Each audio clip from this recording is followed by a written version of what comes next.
মানসিক দক্ষতার চমৎকার একটি ক্লাসে আপনাদের সবাইকে স্বাগতম। বোর্ডের টাইটেলটি দেখতে পাচ্ছেন, মগজ ধুলাই বিসিএস মানসিক দক্ষতা।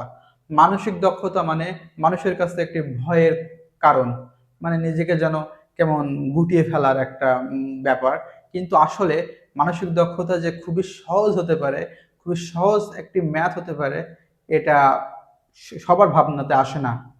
কিন্তু আশা করি আজকের পর থেকে ইনশাল্লাহ আমার সাথে যদি প্রত্যেকটা মানসিক দক্ষতার ক্লাস করতে থাকেন, ইনশাল্লাহ মানসিক দক্ষতা নিয়ে আপনাদের আর কোনো ভয় পাওয়ার কোনো কারণই থাকবে না। চলুন ক্লাসটি শুরু করা যাক। ঘড়ির ঘন্টার কাঁটা ও মিনিটের কাঁটা একদিনে কতবার মিলিত হয়? আমি চাইলে এই ম্যাথটি এক কথায় উত্তর দিয়ে আপনাদের বুঝিয়ে দিতে পারি, কিন্তু সমস্যাটা কি জানেন?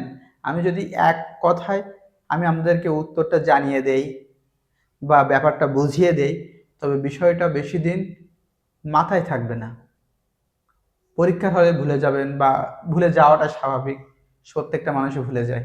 কিন্তু যদি এই ম্যাথটা এমন হয় যে ঘড়ির কাঁটা দিয়ে দিয়ে একদম ঘড়ির কাঁটা যেভাবে ঘোরে আমরা দেখে দেখে যদি ম্যাথটা সমাধান করি, গুনে গুনে শিখি যে আসলে ঘড়ির কাঁটা যখন ঘোরে তখন আসলে কোন কাঁটাটার সাথে ঘন্টার কাঁটা এবং মিনিটের কাঁটা পরস্পর মিলিত হয় না।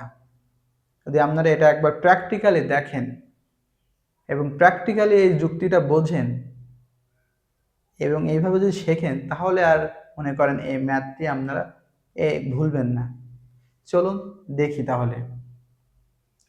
আমরা সাধারণ একটা ঘড়ি প্রথমে আঁকাই। বৃত্তটা হয়তো অত সুন্দর হবে না, কারণ এটা তো ডিজিটাল বোর্ড না, আমি হাত দিয়ে আমাকে আঁকাইতে হচ্ছে, সেহেতু একটু খারাপ হইলেও সবাই সেটা মানিয়ে নেবেন আসে বলে আশা করি। কারণ আমাদের তো এখানে চিত্রটা মেন না, আমাদের মেন উদ্দেশ্য হচ্ছে কি অঙ্কটি বোঝা।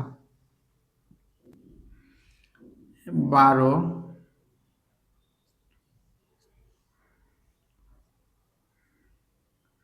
3টা, 6টা, 9টা, 12টা, একটা,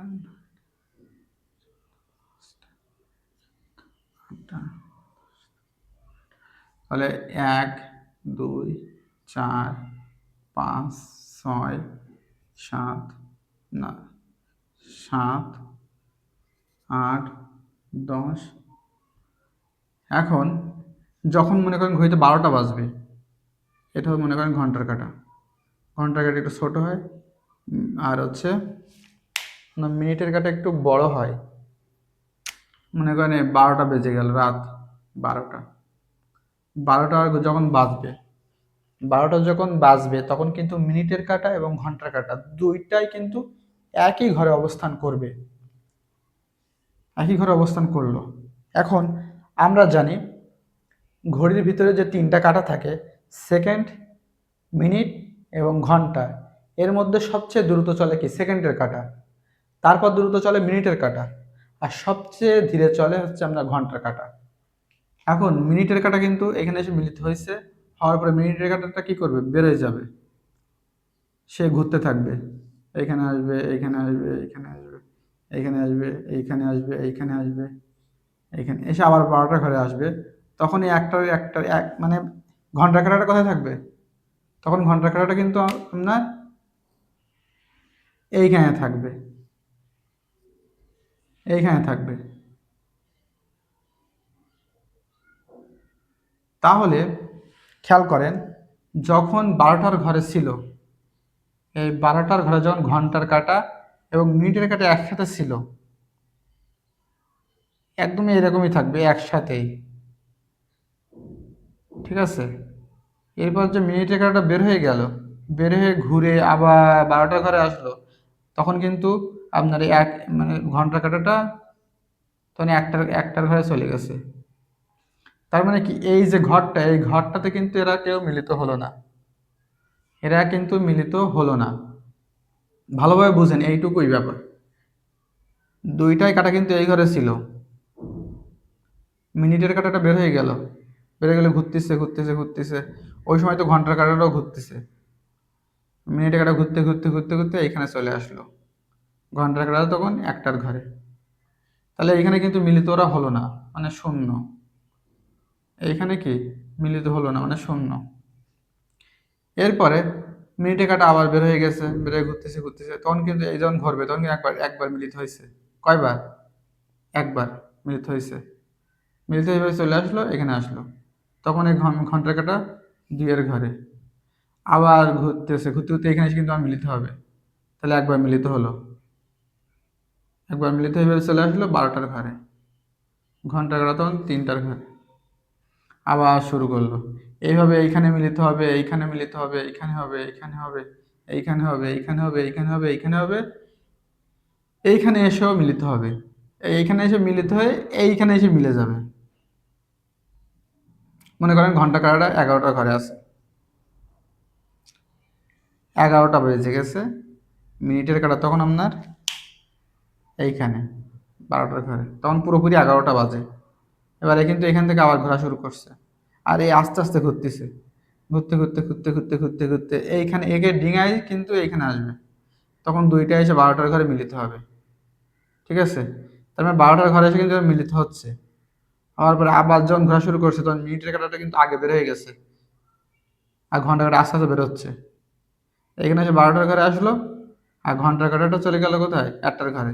তার মানে এই ঘরটাতে এরা কোনো সময় মিলিত হয় না, এই 12টা থেকে 1টা এই ঘরটাতে এরা কোনো সময় মিলিত হয় না। তাহলে টোটাল কতবার মিলিত হয়? 1 2 3 4 5 6 7 8 9 10 11। তাহলে 11 বার, মানে 12 ঘন্টায়, 12 ঘন্টায় মিলিত হয় 11 বার। তাহলে 24 ঘন্টায় কয়বার মিলিত হবে? তাহলে 24 ঘন্টায় 11 × 2 মানে 11 × 2 = 22 বার মিলিত হবে। তাহলে অ্যান্সার কি? অ্যান্সার হচ্ছে আপনার 22। আশা করি বুঝতে পেরেছেন।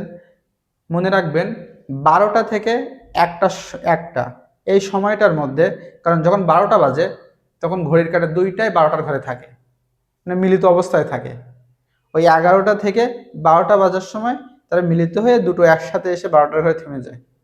এখন মিনিটের কাঁটা তো আগে বের হয়ে যায়, কারণ ও একটু ঘন্টার কাঁটার থেকে দ্রুত ঘোরে, যে কারণে ও আগে বের হয়ে যায়। এবার আগে যখন বের হয়ে যায় ও তো ঘুরতে থাকে, আর ওই 12টার ঘরের থেকে 1টা কাঁটাও আস্তে আস্তে ঘুরে ঘুরে যখন মিনিটের কাঁটাটা 12টার ঘরে চলে আসে, 12টার ঘরে চলে আসে, তখন ও 1টার ঘরে চলে যায়। মানে 12টা থেকে 1টার মধ্যে ওরা মিলিত হতে পারে না। তাহলে দেখা যায় ওই 1টা ঘর বাদে আর বাকি 11 বার ওরা মিলিত হচ্ছে। তাহলে 12 ঘন্টার মধ্যে যদি 11 বার মিলিত হয়, তাহলে 24 ঘন্টার মধ্যে কয়বার? 11 × 2 11 × 2 = 22 বার। খুবই সহজ হিসাব। এবং এ ধরনের ম্যাথগুলো বুঝতে গেলে আপনাকে শুধু মুখস্থ করলে হবে না, প্র্যাকটিসের মাধ্যমে বুঝতে হবে।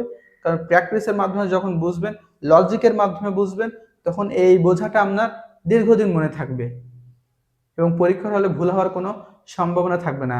আমি গ্যারান্টি দিয়ে বলতে পারি, যারা অঙ্কে খুবই ভালো, মানসিক দক্ষতায় খুবই ভালো, তবুও অনেকের এইটা পরীক্ষায় যে গুলিয়ে গেছে বা ভুল করেছে। গণিতের ভয়কে জয় করতে এবং প্রতিটি সমস্যার সহজ সমাধান পেতে আজই আমাদের সাথে যুক্ত হন। সাবস্ক্রাইব ও ফলো করে পাশে থাকুন ইজি ম্যাথ অনলাইনের। ধন্যবাদ।